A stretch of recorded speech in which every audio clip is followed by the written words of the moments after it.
Did not realize I didn't have my audio on. Sorry. Let's try that again. Thank you very much, Susie.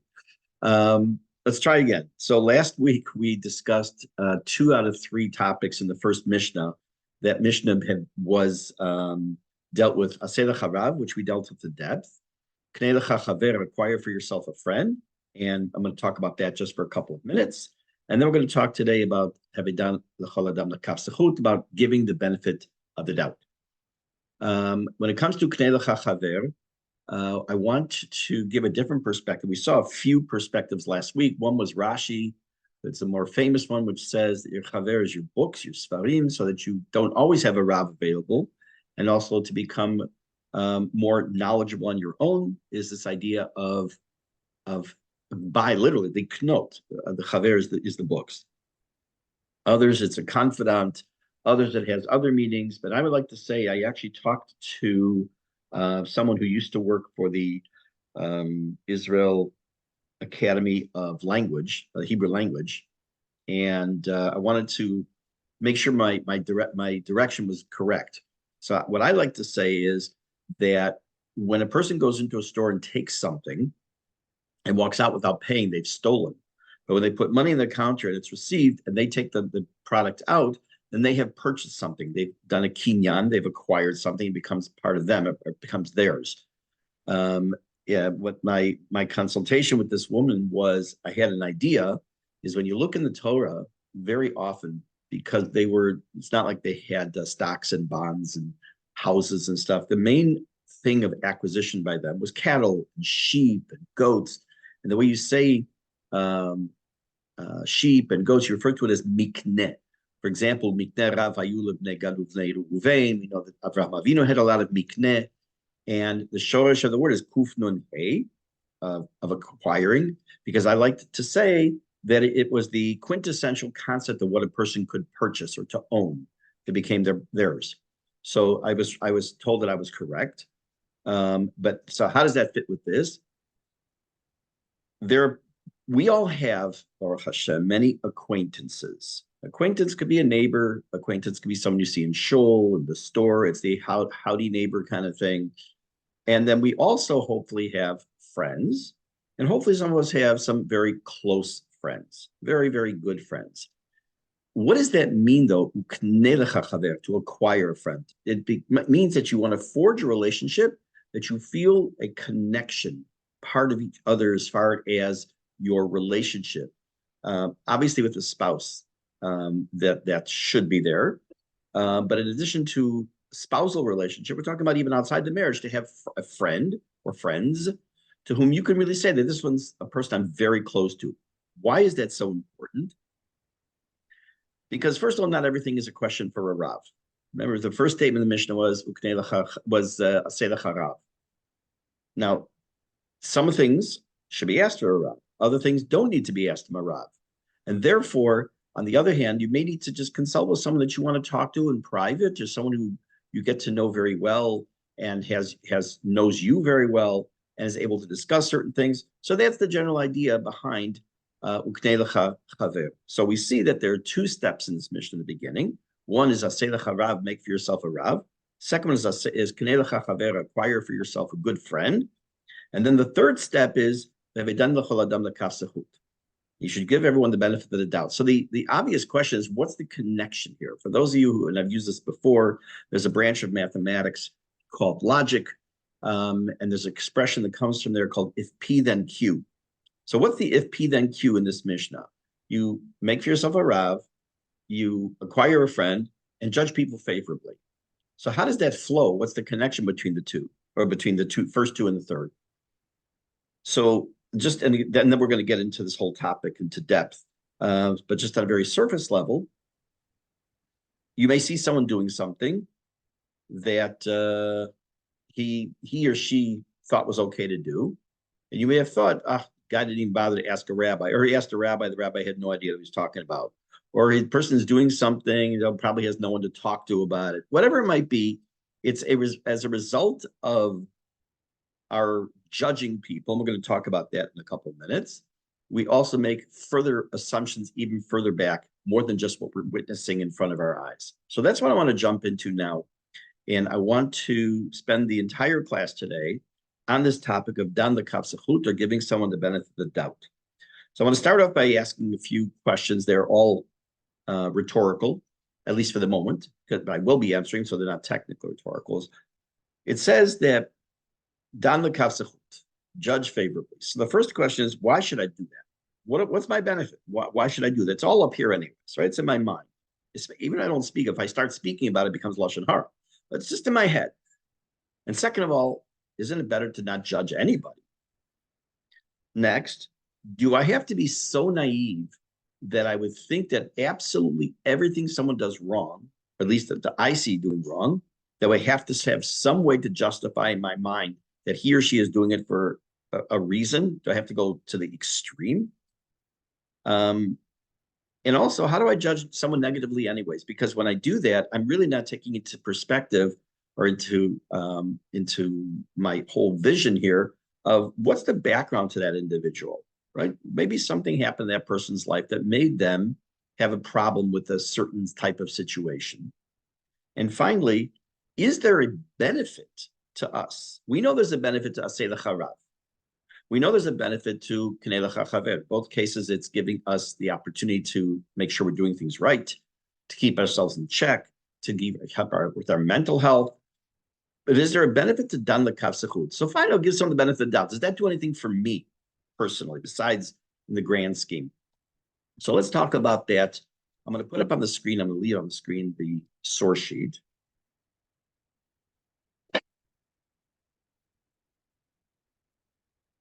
Okay. And I'm going to keep this up here the whole time because we've got a bunch of sources. I may not finish it today. We'll see how far we get. And if not, then we'll continue Bezrat Hashem next week. Okay. So first of all, where's the Torah source for judging someone favorably? So Hashem tells us, this is in Parshat, this is in Vayikra. It tells us, Lo ta'asu, source number 1. I can even make this bigger because I got a whole screen here. There.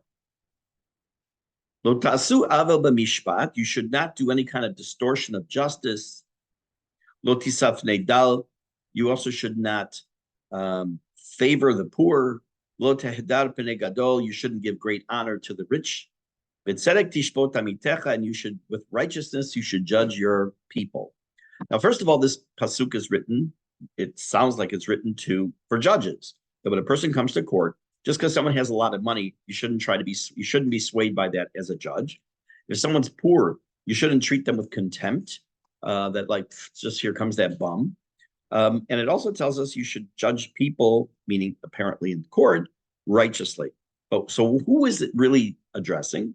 So the Gemara in Shavuot talks about this in Rashi's comment. Let's take a look at source number 2. Right now, I'm just going to build up a little bit of background on what is this idea of judging people favorably. Almost always you will find in the Mishne, in Pirke Avot that we are doing, that when a Tana says something, it's not just because it's a nice thing to say, it's his idea, but it's almost always based on something from the Torah.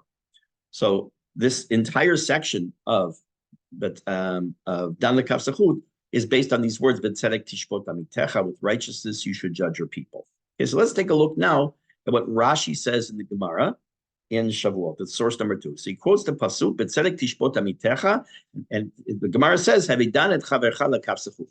Okay, so it uses the words from our Mishnah and says that a person should judge his friend favorably. So now Rashi is going to explain why he's talking like that. So he quotes the Gemara and he says, "V'lo bedin bale dinin hakatu medaber." So Rashi says that what the Gemara is telling us is that when the Torah says you should judge the people favorably, it's not talking about just judges in a court. But you see someone, a friend, doing something that you can make a judgment call. Letzad avira, on one hand, you can see he's doing something wrong. Letzad zechut, or you can look at it, he's doing something okay. Hachril is zechut. You should make the hachra, you should make that decision that he's really doing something that's good. And don't suspect them of doing an avera. So right now, what happens is the Torah tells us this first statement that a judge in a courtroom has to be very careful and not make up his mind in advance. He can't base on the person's clothing, the person's economic status, and he has to judge favorably. the Gemara, and by extension then Rashi, explained that the pasuk is not only talking about a judge in a courtroom, but all of us, you and me. You see someone doing something and you have a choice. You can interpret it one way or the other. You should always try to interpret it to the best possible way. Let's take a look also in source number 3 of the Sefer HaChinuch. I mentioned before, the Sefer HaChinuch takes every mitzvah, explains the source pasuk, says to whom it applies, what the mitzvah is, and when it applies. It's a fascinating sefer. If you don't have it, everything's available online anyways, but it's a good thing to have. It's available in English, it's available in Hebrew, and other languages as well. So really at this point, the Torah, it really is commanding us and requiring of us that we need to be honest, good-hearted people, and always trying to look at the good in another person. That's the general idea here. But let's take a look at the Sefer HaChinuch. How does the Gemara make that extension? How does the Gemara go from this is the judge in a courtroom to this really applies to everybody? So let's take a look. So he tells us here, this is the Sefer HaChinuch discussing the mitzvah of a judge in a courtroom having to give the benefit of the doubt. So he says, Lishpot b'tzedek, a judge has a requirement to give a just law and ruling. So on the one hand, he has to do, like I say, give the proper benefit in the courtroom to make them equal, look at them equally, that the litigants and no favoritism. And furthermore, included in this mitzvah to the judges, there's an additional mitzvah included. For everybody. To judge their friend to the benefit of the doubt. You have a requirement to do this and to interpret the actions you see the other person doing for the good. So what is his point here? What's he trying to tell us? That we all have a courtroom. We all have a courtroom in our minds. And we're judging people. And when we do judge people, we should make sure that we're doing it just like under the same rubric the Torah tells us that when a judge in a courtroom is acting, so too in the courtroom of our minds, we have to be very careful of how we are judging another individual. Again, why? It's very nice, and it's a nice midah, it's a nice character trait. But why do I need to do that? Because think about that for a minute. You walk into a room, the mythical you, and I see you did something wrong, and I can say to myself, okay, they don't know, or they're doing it on purpose. It's all in my head. It's just in my head. I didn't say it. There's no lashon hara involved. There's no action involved. It's just in my thoughts. Let's take a look at number 4. Number 4 comes from a sefer called Yesod v'Shorosh HaAvodah by Rabbi Alexander Ziskin. He says as follows. There is a reason behind this mitzvah. And he says like this, Ki davar barur, it is very obvious, clear. Even if you decide that you're seeing somebody doing something and you look at it the wrong way and you say he's doing it because he's dumb, he doesn't know what he's doing, he's obviously doing it on purpose, whatever it might be, the negative. Or he went in the classic example, he went to McDonald's in the United States to get a hamburger, not to use the phone. He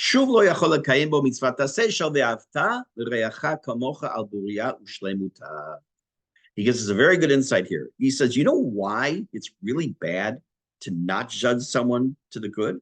Why should you do that? Because once you don't give someone the benefit of the doubt, it affects your perspective of that person. And because of that, you will not properly be able to do the mitzvah, the positive mitzvah, the haftalah re'acha kamocha, love your neighbor as yourself. So he says that right now he gives us our first inkling as to what's really wrong with not giving someone the benefit of the doubt. Let's say the positive. What's positive about giving someone the benefit of the doubt? It increases my v'haftalah re'acha kamocha, because the opposite way, it diminishes it. It's almost like saying that dan l'kasachut is almost like a prerequisite to doing the mitzvah of haftalah re'acha kamocha the proper way. And it also should give us an entirely different perspective on the other individual that we're seeing. We're going to deal with in a couple of minutes. Well, does it apply always? Does it apply to everybody? And again, for those of you who were in the Tefillah class a few weeks ago, you'll know we discussed this back then, but it's a little bit of a repeat for you, but it's okay. But judging people positively then really is there to give us a whole new perspective, a new attitude on how we relate to other people. We talk about being judgmental, right? So we say, oh, he's a very judgmental person. Okay, that's not good. If you put someone who's judicious, very good. Someone who's judgmental, very bad character trait, very bad. Okay, but now we can start to see a little bit why. Even though, let's say he doesn't say anything, it's just up here, it affects the V'ahavta l'reacha kamocha aspect. So let's take a look at what Favorably says in Alei Shur. This is going to be in source number 4. Sorry, source number 5. Source number 5. He says as follows. Hadam lekav zechut, rotzeh shechavero yeh zakai. A person who proactively gives someone the benefit of the doubt, wants his friend to be, means innocent. And he proactively looks for ways to justify in his mind that person's behavior. Ketzad, lahavin, ma'asav, how he should understand this man's actions. That they should be on the proper approach or proper intention, that the guy had good intentions. You should very much try to look at a person with a good eye, meaning looking for the positive, al kol adam, on everyone. L'ratzot, dafka lirot, kol ma'asav novi'im mimakor tov, that you should try to picture all of his actions are really coming from good place.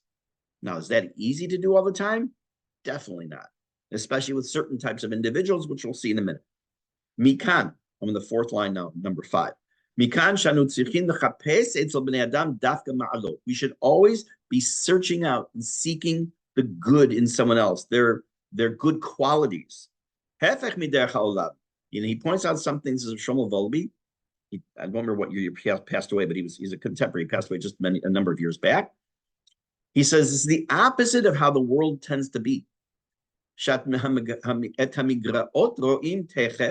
Because in general, people see the negatives very quickly. And from the good things that people do, they don't pay attention to it. What does that mean? And I've used this expression before. There are people who in their lives that you could look at as area of grass that's growing, and you see it's absolutely perfect, green, lush, mowed, absolutely every blade of grass the same height. And in the very, very far corner, all they see is this one blade of brown grass, and that's all they can see. They always look for the negative. So they look for the negative not only in life, like, woe is me, this is so bad, but they also see that, and they by extension, in other people. They always can see the bad in other people. They're judging them, again, maybe just in their mind, negatively. But when the people do things that are good, okay, fine, that's what you're supposed to do, right? I don't have to think about that. No, so he says you should be proactive, not only in judging someone favorably, but also trying to seek out the good qualities in that individual as well.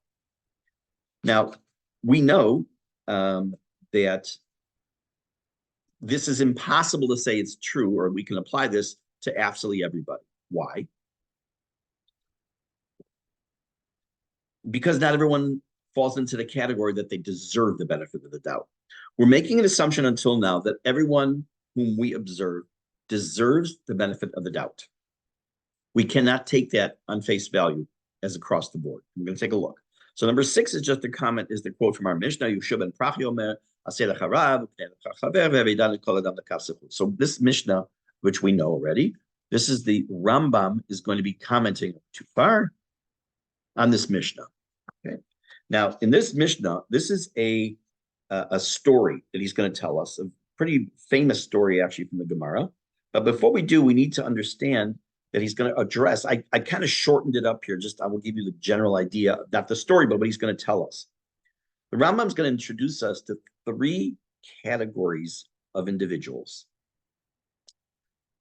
the tzaddik, the benoni, and the rasha. Sorry, that's the classic.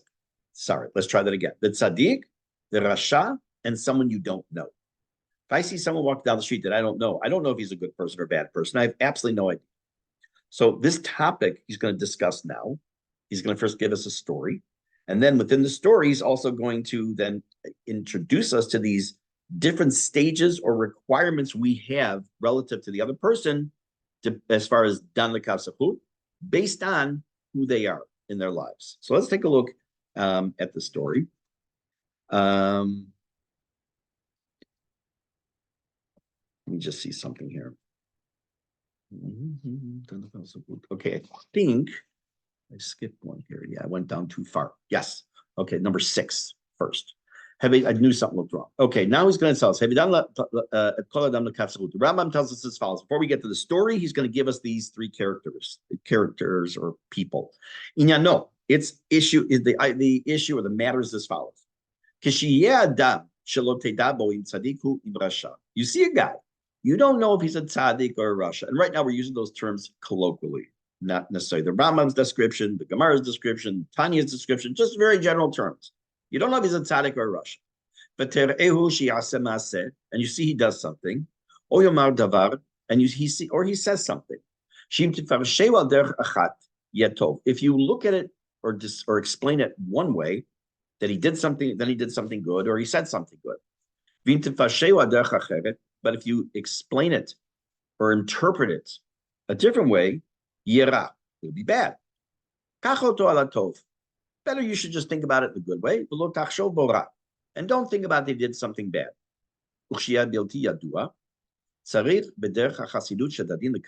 Now, I chopped this up because I want to just use the few of his words, and I'll give you everything he says.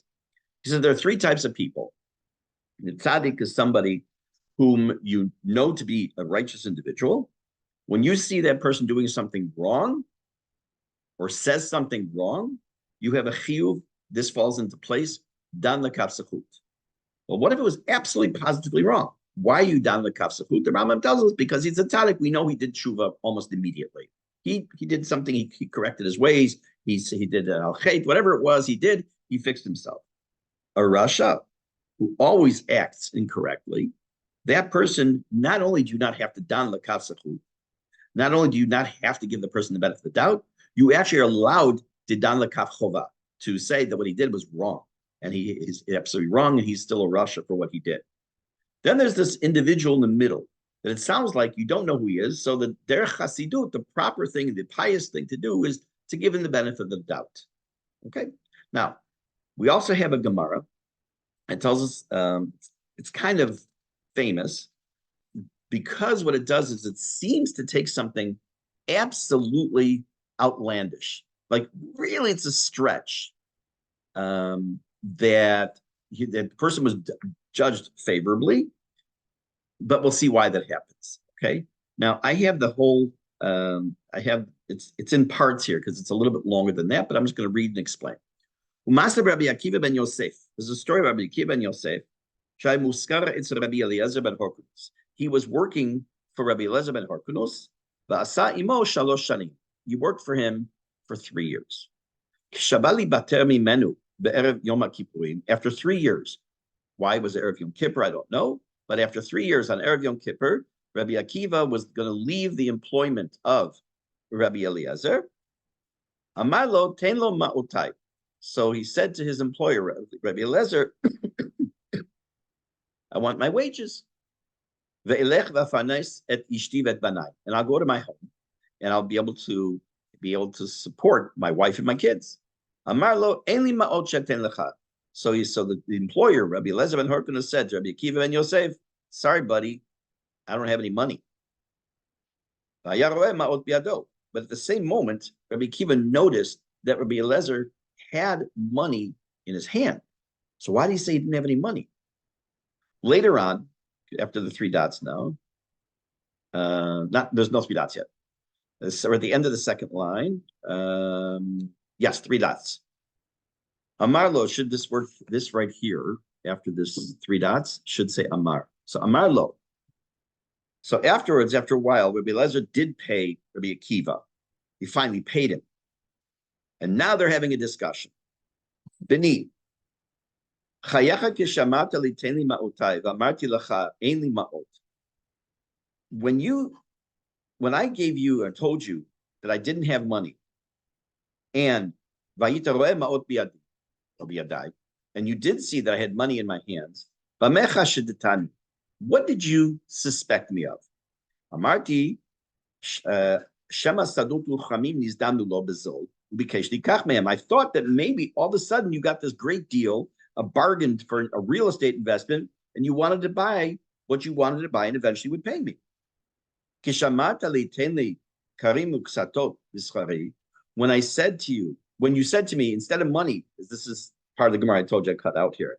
Well, instead of giving me cash, maybe you can give me some stuff, like give me some blankets and pillows. And I said, I don't have. And then you saw I had them in my house. And you saw I had land. What did you suspect me of? What did you suspect me of? Amarti Shema Hikdish Rabbi Kol Nechasav L'Shamayim. Maybe at that moment, Erev Yom Kippur, that my master, meaning Rabbi Eliezer ben Harkonos, had taken the time to all of a sudden to donate all of his wealth and everything he had to the Beit HaMikdash, in which case he couldn't give anything to Rabbi Akiva. Again, this sounds like so outlandish. Amarlo ha'avodah kach. There's an expression, many times the Gemara uses expressions like, I swear that. Instead of saying I swear, they say the work that by God. Okay, this is avodah. So I promise you that this is how it was. Ha'avodah kach haya. This is truly how it was. Haya herkanus beni lo haya osek b'torah. It's actually what happened. My son Horkanus was not a God-fearing person. He wasn't learning Torah. And I took the opportunity, this is why the story evidently takes place, Erev Yom Kippur, and I decided to donate all of my wealth to the Beit HaMikdash, to Hekdesh, Torah, in order that he should sit and learn Torah. Until I came to the Chachamim, and they were matir neder, they canceled my vow. Okay, if you're not following the entire story, just understand one thing. Rabbi Akiva went to Rabbi Eliezer ben Harkonos, worked for him for 3 years. When it came time to pay him, it seemed like Rabbi Eliezer ben Harkonos was going to stiff him. He understood he would get his money, but it seems he was acting against halacha. What was the halacha? You're not allowed to withhold the wages of somebody who worked for you. But Rabbi Akiva gave him the benefit of the doubt, not once, but twice, in pretty outlandish way. What do we see here? He really stretched the credibility, the bounds of sensibility almost. But when did he do it? He did it Erev Yom Kippur. Now, I said at the beginning, I don't know why this happens on Erev Yom Kippur, but now we can start to see why. Number one has to do with what Rabbi Eliezer ben Harkonos said. He wanted to make this vow Erev Yom Kippur about trying to get his son to learn Torah. And in addition to that, Rabbi Akiva, on the Erev of the holiest day of the year, decided no matter what, he's not going to go into Yom Kippur feeling bad and judging someone wrong. He's going to do something that's going to go beyond the bounds of what he really probably had to do, and judges him favorably, even though it causes him some problem. Eventually, he gets his money, though. Rabbi Eliezer ben Harkonos was a tzaddik. And as a result, Rabbi Akiva was bound to find any excuse, and I use that term very loosely, to say that, in fact, that person, I have to give him the benefit of the doubt. But the category of a Rasha, what about a Rasha? A person who we know is no good. We're not talking about a Tinok Shenishba. What's a Tinok Shenishba? Literally means a child that's been taken captive. Now, nowadays, unfortunately, with what's going on, that's taken a different meaning. But it means a child, a person who grew up with no Jewish education, and they don't know any better. We're not talking about someone like that. A person who doesn't grow up with a Jewish education, it's not their fault that they don't know how to keep Torah mitzvot. If they become aware of it and they flaunt it, it's a different story. We're talking about someone who knows better, who knows the halacha, who chooses to go against halacha at all times, and sometimes it's even hachis, even doing it like on purpose to, so to speak, anger God. That type of an individual, that kind of a rasha, what do we do with that person when they do something bad? Number 8, the Rambam. This is actually his comment on this Mishne of ours in Pirke Avot, in Mishnah 6 of Perek Aleph. So too, when a person is a rasha and his actions are very well known, and then afterwards you see a person doing something, what you're looking at on the surface looks like he's doing something good. ויש בו צד אפשרות רחוק לרע. And you really have to stretch your imagination to think that he's doing something bad. ראוי להישמר ממנו, ושלא תאמן בו שהוא טוב, אחר שיש בו אפשרות לרע. Here you have the opposite approach. When someone is someone good, or someone you don't know, you really should stretch your imagination to the best you can to make sure that you give that person the benefit of the doubt. The opposite, though, is by a Russia. That even when you see a Russia doing something good, says the Rambam, and you can interpret it one way, almost for sure something good, and possibly a bit of a stretch of imagination bad, you can judge him badly. Now, wait a minute. Doesn't that also kind of prevent someone from, I don't know, maybe doing tshuva, right? Maybe making something better of themselves in life. So remember, we're talking about not something, there's no action involved, there's no anything, it's all in my mind. I don't have a chiyuv to go out of my way to give this guy a benefit of the doubt, because a result of his reputation, who he is and what he does. It does not change the fact that he still has the free will to make any changes he wants. He has nothing to do with my thoughts in my head. So it doesn't affect that. So you do have the right, when someone's a Russia, to give them the benefit, not the benefit of the doubt. So at this point, just to kind of put it together, these three things, we always need to give the benefit of the doubt to the tzaddik. And by the way, the person doesn't have to be just a tzaddik. Someone who's good, okay? Even the Benoni, right? The tzaddik, the Benoni, just as long as he's not a Russia. We give him the benefit of the doubt. Even if it appears negative, we have to look at it and give him the positive benefit of the doubt. And if we know for sure 100% the person was doing something wrong, you still could say he did tshuva. So he did something wrong. It's not that he didn't. By the fact he did tshuva, tshuva cancels it out. Again, that's just an example, very taking an entire shiur and putting it in one sentence. And you can say that he's okay. When it came to Russia, even if they're doing something that appears good, you can not get, you don't have any chiyuv, you can benefit the doubt, and you can even do the opposite. And someone who's unknown, it appears to be from the Rambam that there's no chiyuv to benefit the doubt. Sure, so you shouldn't give any thoughts whatsoever. But on the other hand, what you can do is you can give them the benefit of the doubt. That's always the best thing to do, especially when you're talking about someone you don't know. So now it would seem to indicate an additional thing. We have to be very careful with our reputation. A reputation can be lost in seconds, absolutely seconds. A person can destroy their own reputation, or you can destroy someone else's reputation. If someone has a very good reputation, and it turns out that you said something about them, and now all of a sudden people are talking in Lashon Hara and everything else, you may have just messed up that person for life. Churchill said that a falsehood or a lie gets around the entire world before the truth has its time to put its pants on.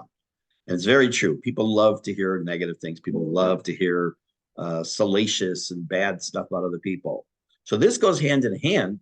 We're talking about the thought part of it, of judging someone favorably in your head.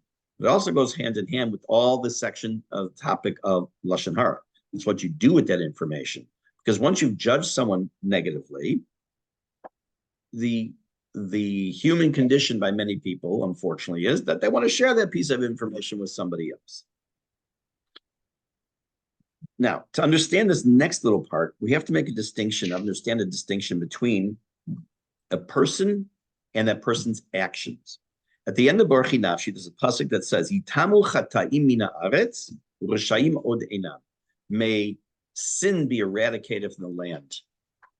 And Rashi and other commentaries say, "Yitamu chata'im," may the sins be eradicated, v'lo choteim, but not the sinners themselves, because Hashem wants people to do tshuva.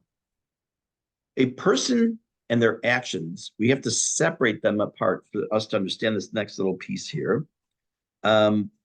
Because sometimes, if not very often, a person is a victim of, and I use that term in quotes now. I know someone could say circumstances. They're a victim of certain things that which they grew up in, their life that they're leading, and may have very sad life, very terrible things happening. May have been, God forbid, a victim of abuse that has informed them for their entire life, whatever it might be. So what their inside is, who they are, is something we can't understand. We don't know who that is. So what when the Gemara is telling us, when the Torah is telling us to judge someone favorably, we're not talking about the actual individual. We're talking about their actions, that the actions they're taking are positive or negative. So don't judge the person. How do we know that? We already know this idea because we know that it's not, I don't think I have it as a quote. No, I don't have it in your page there on the source sheet here. But we know that there's another Mishnah in the next parak, parak bet. Don't judge someone until you get into their place. Now, what does that mean?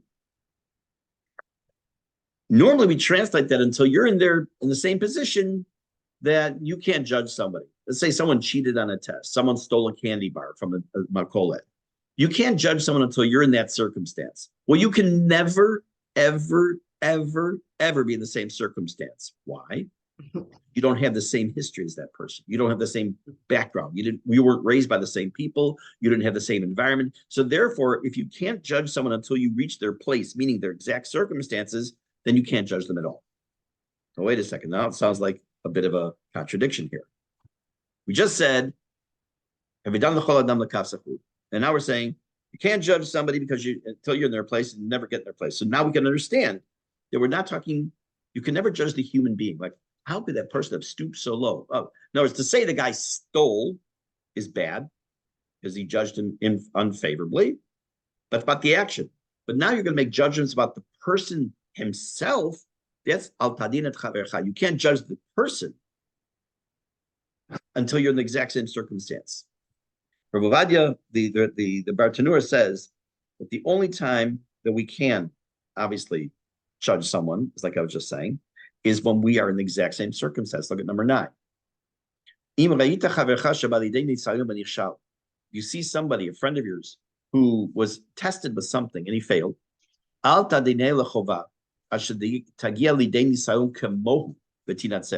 I just said, until you're in the exact same situation, the same nisayon. Let's say I can't help myself from petty theft. Why? I was a kid, blah, blah, blah happened. Now someone sees that I did that. So you can say, well, if I were in that circumstance, I would never have stolen. Well, you can't know what that circumstance is because you were never in that circumstance. So you can't judge that person himself. In addition to that, in number 10, we see the answer to, we'll come to it, why judge someone at all? Exactly. Right. Why judge someone in the first place? Now, I'm going to take it off screen share because I don't think I'm going to do the next slide, but I just want to take it to the question of why is it that we are given this, well, you're going to judge someone, so judge them favorably. Just say, don't judge someone. That's what one of the Mishnah said in Parak Bet, don't judge someone. So first of all, we already clarified that the Mishnah in Parak Bet is saying don't judge a person. How do we distinguish the person and the action? Again, I say, because the action is really what we're focusing on in this particular Mishnah. Now, some of you know, heard of Rabbi Yitzchak Berkovich at Esha Torah. He gives us, I'm going to read you, I'm going to read what he wrote. 2 reasons why we are told, instead of being told, judge someone favorably, why it doesn't say don't judge people at all.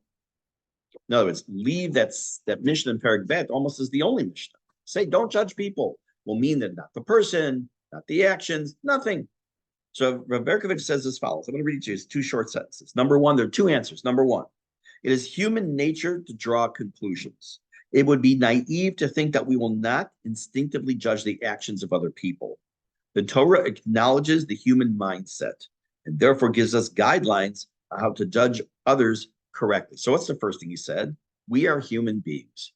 Human beings by nature look at other people, and by nature, and some, unfortunately, it's very strong nature by then, think about what that person's doing and we'll make a judgment about it. By some people, it's fleeting. Some people, they don't look at other people's actions at all. They should be. Whom should we be judging? Ourselves. We should really be judging only ourselves. Nobody else. Not our spouse, not our children, not our friends, not our neighbors, nobody. That's up to them. It's between them and Hashem. But at the same time, he's saying that the Torah is acknowledging human failings. We are human beings. Why is the Torah prescribe the concept of tshuva, of repentance? Because we mess up. Why is it that we, the halacha, the Chachamim gave us what to do if we forget to daven, how we make up daven. Don't miss davening. What do you mean don't miss? Don't forget. It happens to people. They sleep late or they're sick, God forbid. It happens. So things happen. So Torah has to cover. That's the first reason. The second reason he says is like this. The Torah, I'm just reading directly from his comment. The Torah directs us to be active participants in society. We are not supposed to turn a blind eye to the world around us. One should not just say, I'm not getting involved. I don't want to know, nor do I care about what he or she did. We have to care. Judaism is about being active members in society, not sticking our heads in the sand. Failure to judge the actions of others is passively withdrawing from society. So what's he telling us there? It sounds like, wait a minute, you really should be judging somebody. It's a positive thing to do. No, that's not what he's saying. He's saying that if we were to say, don't ever judge somebody, don't ever look at somebody's actions, it's a moral failing to a certain degree. Why? Because we know the concept of Kol Yisrael Arevim Zeh Bazeh. All Jews are responsible one for the other. We're all in this together. So if someone is doing something incorrect and we have a way to help that person, I might be able to say to myself, look, in my mind, there's absolutely no justification for what that person did. I can find a way, and I probably can, and I'm going to do that. And that's his action. But I want to help that person. So I will say something if it will be accepted in a nice way, kind way, a loving way, to help correct that person. Instead of just sticking my head in the sand and saying, I'm not getting involved. Now, when do you say something to somebody who's doing something wrong? And when do you not? A lot depends on, number one, the relationship you have with that person, or if you're Israeli. If you're Israeli, just tell them, just joke. We're all Israeli. But if you are, if you know for a fact that you're going to tell someone to correct something, and they will not only not change, but they'll even do it now on purpose, you should keep your mouth quiet. You don't say anything. If there's a possibility that that person might change their action, you should, in a proper way, talk to that individual. Now, the last thing I'm going to do is I'm going to do at the beginning of the next class is, and we're going to do this next one in person, Bezrat Hashem, is the last question I left off at the beginning was, how does that affect me? In other words, let's assume for a moment I judge everyone favorably in my head, or I don't. I don't give the benefit of the doubt to some people because I really don't want to. I didn't, again, going back to the beginning, I didn't do anything. There's no action. Thought is not action. Thought is exactly what it says, thought. I didn't, and let's assume I don't speak Lashon Hara about that person, hopefully. What's the benefit? What's the benefit? Oh, you could say, B'tzedek tishpot et amitecha. Torah says you should judge people righteously. Okay, but still, what's the benefit? Every mitzvah has to give us a benefit. It gets us close. One benefit, first one, of course, it gets us closer to Hashem. But in what way does this benefit me? So we'll finish that up Bezrat Hashem next week. And again, we'll Bezrat Hashem have this in person. We'll finish up this topic and then move on to the next parak, next Mishnah. Have a good day, everybody.